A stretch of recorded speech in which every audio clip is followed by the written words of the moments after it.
देवरानी के 7 दिन। रामदास और जयंती देवी को अपने दोनों बेटों से बड़ा ही प्यार था। उनकी दोनों बेटे भी थे बहुत ही लायक, जो अपने माँ बाप की खूब इज्जत करते थे।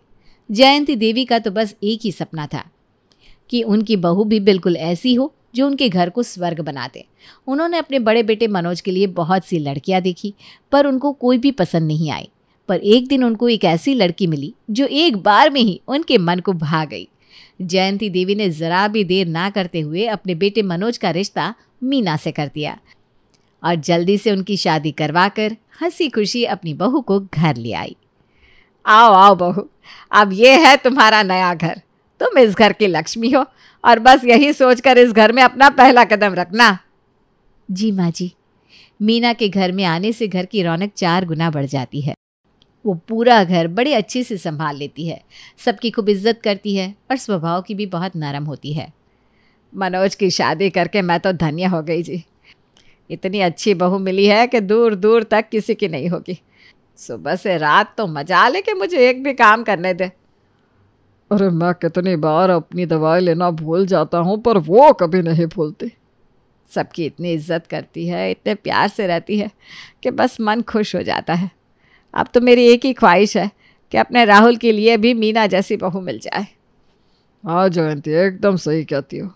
हमारा परिवार उस दिन संपूर्ण हो जाएगा और बस फिर अपनी बाकी की ज़िंदगी इनके बच्चों को खिलाएंगे और मज़े से रहेंगे। माँ जी, बाबूजी, ये लीजिए दूध। आपने कल भी दूध नहीं पिया था। आपको डॉक्टर ने बोला है ना रोज़ दूध पिया करो। अरे बहू, तू तो एकदम मास्टर नहीं बन जाती है। तो बनना ही पड़ता है, वरना आप दोनों तो बिल्कुल अपना ध्यान ना रखो। हम अभी यही बात कर रहे थे कि बस तेरी देवरानी भी तेरे जैसी आ जाए तो हम धन्य हो जाएंगे। अरे माँ जी, बिल्कुल आएगी और मुझसे भी अच्छी आएगी। आप बिल्कुल बेफिक्र रहिए। मीना दूध देकर अपने कमरे में जा रही थी, तभी राहुल बाहर से जल्दी जल्दी में आ रहा था। अरे देवर जी, क्या हुआ? किस बात की जल्दी है? अरे भाभी, कल सुबह अपने दोस्तों के साथ 1 हफ्ते के लिए गोवा जा रहा हूँ। बस अभी अभी हमारा प्लान बना है, तो जाकर जल्दी से पैकिंग करनी है ना। अरे वाह, क्या बात है। ठीक है, आप जाओ और खूब एंजॉय करना। और हाँ, सुबह मैं जल्दी उठकर आपका नाश्ता तैयार कर दूंगी। भाभी हो तो आपके जैसी, सबका ध्यान रखने वाली। अरे देवर जी, बस करो। इतनी तारीफ करके मुझे चने के झाड़ पर मत चढ़ाओ। राहुल अपनी पैकिंग करने कमरे में चला जाता है और मीना सोने चली जाती है। सुबह सुबह राहुल नाश्ता करके दोस्तों के साथ घूमने निकल जाता है। घर में सब कुछ ठीक ठाक चल रहा था और सब सुख शांति से रह रहे थे। पर किसको खबर होती है कि आखिर ये तूफान से पहले की शांति है। हेलो, कोई घर में है? अचानक एक लड़की एक ट्रॉली बैग लिए घर के दरवाजे पर आ खड़ी होती है और ऐसे आवाज़ दे रही होती है जैसे उसी घर की सदस्य हो। मीना तो रसोई में आटा गूंद रही थी, पर आवाज़ सुनने के बाद वो बाहर आकर देखती है तो उसके सामने एक लड़की ट्रॉली बैग लिए खड़ी है। मीना उससे पूछती है, जी मैंने आपको पहचाना नहीं, आप कौन? हेलो भाभी, मेरा नाम पारुल है और मैं इस घर की नई सदस्य हूँ। इस घर की नई सदस्य? मैं कुछ समझी नहीं। समझा दूंगी, सब समझा दूंगी, पर पहले आप सबको बाहर तो बुलाओ। माँ जी, बाबूजी और आपके प्यारे पतिदेव को भी। सबको एक साथ आराम से बताऊंगी। अच्छा ठीक है, मैं सबको बुलाती हूँ। मीना जल्दी से अपने सास ससुर के कमरे में जाती है और उनको जाकर बताती है कि बाहर कोई लड़की आई है जो खुद को घर का नया सदस्य बता रही है। ये सुनकर उसके सास ससुर उठ खड़े होते हैं और तुरंत बाहर आते हैं। उसके बाद वो अपने कमरे में जाकर मनोज को सारी बात बताती है और वो भी दौड़ा चला आता है। जब सब लोग बाहर आते हैं तो पारुल मज़े से सोफे पर बैठी थी। ओह, आ गए सब? पारुल उठकर सास ससुर के पैर छूने लगती है। उनको बड़ी हैरानी होती है कि आखिर ये सब हो क्या रहा है। ए लड़की, कौन हो तुम और ये सब क्या है? अरे माँ जी, सांस तो लो। यहाँ आराम से बैठो, फिर मैं सब बताती हूँ। देखो, हम तुमको नहीं जानते, आज पहली बार देख रहे हैं। आखिर हो कौन तुम? मैं आपकी छोटे भाई राहुल की पत्नी पारुल हूँ। इतना सुनते ही सबके कान खड़े हो जाते हैं। सब एक दूसरे की शक्ल देख रहे थे कि आखिर ये लड़की अपने आप को राहुल की पत्नी क्यों बोल रही है। यह सब क्या बकवास है? जो भी हो तुम, अभी के अभी अपना बैग उठाओ और निकलो यहाँ से। अरे ऐसे कैसे निकल जाऊँ? ये मेरा भी घर है, समझी आप? प्यार से समझ में नहीं आ रहा तो मुझे दूसरे तरीके भी आते हैं समझाने के। मैं अभी पुलिस को फ़ोन करता हूँ, तभी से समझ में आएगा। हाँ हाँ, बिल्कुल पुलिस को बुलाओ, मैंने कब रोका है? मैं भी ये फोटोज उनको दिखा दूंगी, वो खुद ही फैसला कर लेंगी कि मैं कहाँ रहूंगी। मनोज पारुल के हाथ से फोटो लेता है और देखकर हैरान रह जाता है। उस फोटो में पारुल राहुल के साथ बैठी थी। आसपास कुछ और भी लोग होते हैं और दोनों के हाथ में फूल होते हैं। ये सब क्या है? अच्छे से देखिए ना, आपके भाई ने कुछ समय पहले ही मुझसे शादी की है और फिर मुझे छोड़कर यहाँ भागा है। पर ये तो कोई शादी की फोटो नहीं लग रही। मैं इस शहर से नहीं हूँ, आसाम से हूँ, और हमारे गांव में ना ऐसी ही शादी होती है। अब सब चुप हो जाते हैं। उनके पास बोलने को कुछ भी नहीं था। मनोज तुरंत राहुल को फ़ोन लगाता है, पर उस वक्त राहुल अपना फ़ोन होटल में छोड़ गया था और अपने दोस्तों के साथ एंजॉय कर रहा था। अब सबको मजबूरन पारुल को अपने घर में रखना पड़ता है। पारुल पूरे एटीट्यूड के साथ अपना ट्रॉली बैग उठाती है और मीना से कहती है, भाभी जी, ज़रा मुझे मेरे पति का कमरा तो चलकर दिखा दीजिए, मैं उनके जाने तक सब सेट कर लूँ ना। हाँ चलो दिखाती हूँ। पारुल तो अपना बैग लेकर राहुल के कमरे पर कब्जा जमा लेती है और बाकी सबका दिमाग एकदम खराब हो चुका था। घर की सुख शांति एक पल में खत्म हो चुकी होती है और सब मातम में बदल जाती है। सबको राहुल की इस हरकत पर बड़ा ही गुस्सा आ रहा होता है और वो बस उसके आने का इंतज़ार कर रहे थे। उस रात कोई भी चैन से नहीं सो पाता और जब सुबह होती है तो वो और बुरी होती है। मीना हमेशा की तरह रसोई में सबके लिए नाश्ता बना रही थी। तभी वहाँ पारुल छोटी सी नाइटी पहनकर आ खड़ी होती है। गुड मॉर्निंग जेठानी जी, क्या पक रहा है आज? हे भगवान, ये क्या पहन रखा है तुमने? माँ जी देखेंगी तो क्या होगा? ये सब कपड़े इस घर में नहीं पहने जाते। जाओ जल्दी से सूट सलवार या साड़ी पहन कर आओ। तुम होती कौन हो मुझे ये बताने वाली कि मैं क्या पहनूं और क्या नहीं? मैं ऐसे ही कपड़े पहनती हूँ और ऐसे ही पहनूंगी, समझी? और हाँ, वो बुढ़िया मेरे सामने आकर चूंचा करे उसके पहले जाकर उसे भी समझा देना। मैं अभी अपने कमरे में जा रही हूँ और मुझे 10 मिनट के अंदर जूस और सैंडविच चाहिए। इतना सब मीना को सुनाकर पारुल वहाँ से बड़ी अकड़ में निकल जाती है। मीना को पारुल का बर्ताव बिल्कुल अच्छा नहीं लगता और वो अपनी सास को जाकर सारी बात बताती है। बताओ तो माँ जी, ऐसे कैसे ये घर में घूम सकती है और ऊपर से इतनी बदतमीजी से बात करती है कि क्या बताऊं। मैं भी जाकर इसकी खबर लेती हूँ, यह सब हमारे घर में नहीं चलेगा।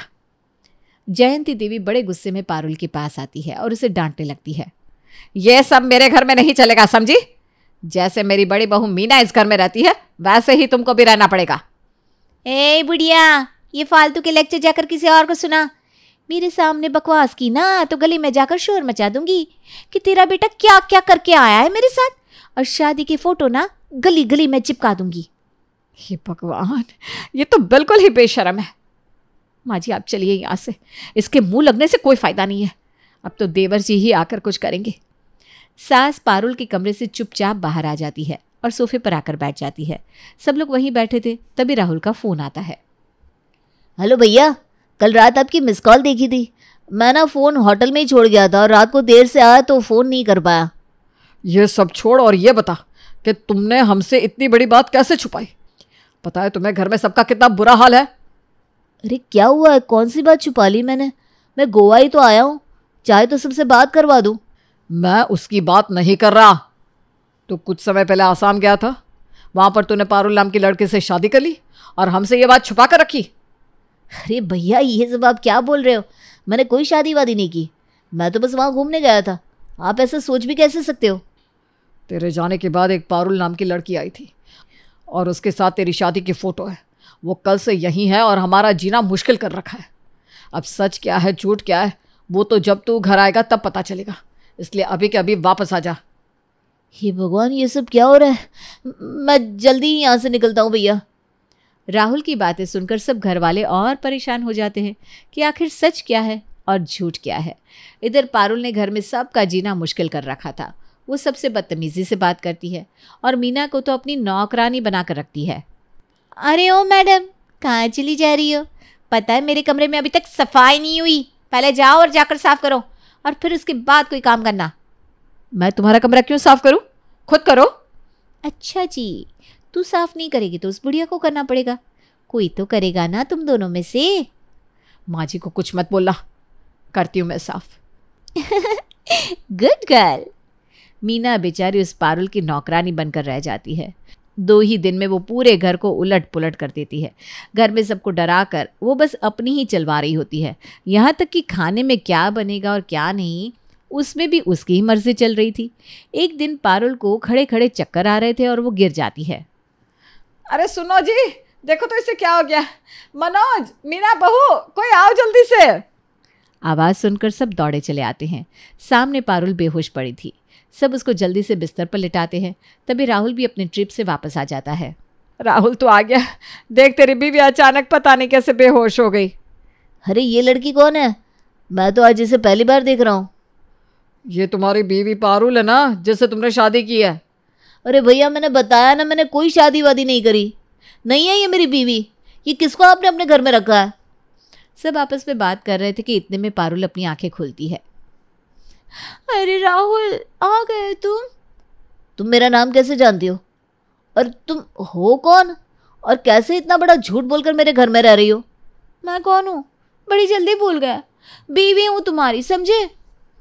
मनोज फिर राहुल को वो शादी की फोटो लाकर दिखाता है। ये कोई शादी की फोटो नहीं है, ये तो आसाम का कोई महोत्सव था जिसमें मैं गया था। राहुल, तुम मेरे साथ ऐसा कैसे कर सकते हो? हमारे आसाम में ऐसे ही तो शादी होती है। अब मैं तुम्हारी बीवी हूँ और मेरे पेट में तुम्हारा बच्चा है। अब ये बात सुनकर तो सबके पैरों तले जमीन ही खिसक जाती है। हाँ, मेरे पेट में तुम्हारा बच्चा है, इसीलिए तो मुझे चक्कर आ गए थे। मैंने सोचा तुम्हारे आने पर ही सबको ये बात बताऊंगी। ये सब झूठ है।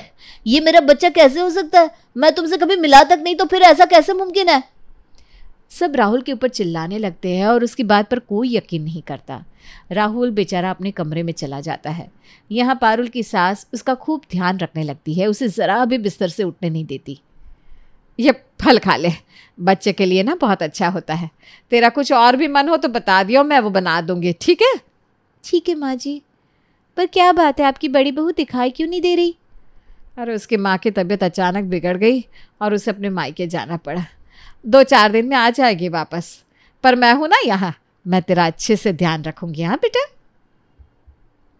पारुल पूरा दिन बिस्तर पर पड़ी रहती और हर थोड़ी थोड़ी देर में अपनी सास को आवाज़ लगाती रहती।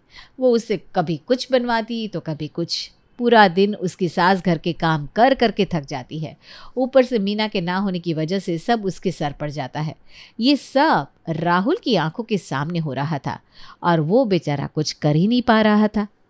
मेरी हंसती खेलती जिंदगी इस औरत ने तबाह कर दी, और ऊपर ये बच्चा। आखिर कौन है ये? क्या चाहती है मुझसे? राहुल हर वक्त बस यही सोचता रहता है, पर उसके पास ऐसा कोई सबूत नहीं था जिससे वो साबित कर सके कि उसका पारुल से कोई रिश्ता नहीं है। पारुल मज़े से अपनी ज़िंदगी उस घर में गुजार रही थी और पूरे घर को अपनी उंगलियों पर नचा कर रखती है। एक दिन जब वो मज़े से सोफे पर बैठी टीवी देख रही थी और उसकी सास उसके पैरों की मालिश कर रही होती है, तभी वहाँ मीना आती है। अरे मीना बहू, आ गई तुम? तुम्हारी माँ कैसी है? वो सब मैं आपको बाद में बताऊंगी, पहले मैं आपको किसी से मिलवाना चाहती हूँ। हाँ जी प्लीज़, ज़रा अंदर आ जाइए। तभी एक आदमी अंदर आता है, जिसे देखकर पारुल चौंक कर उठ खड़ी होती है। मिताली, तुम यहाँ? मिताली? इसका नाम तो पारुल है। इसका असली नाम मिताली है माँ जी। और ये आदमी पता है कौन है? ये वो आदमी है जिसको इसने राहुल से पहले बेवकूफ़ बनाया। ये लड़की बहुत बड़ी फ्रॉड है।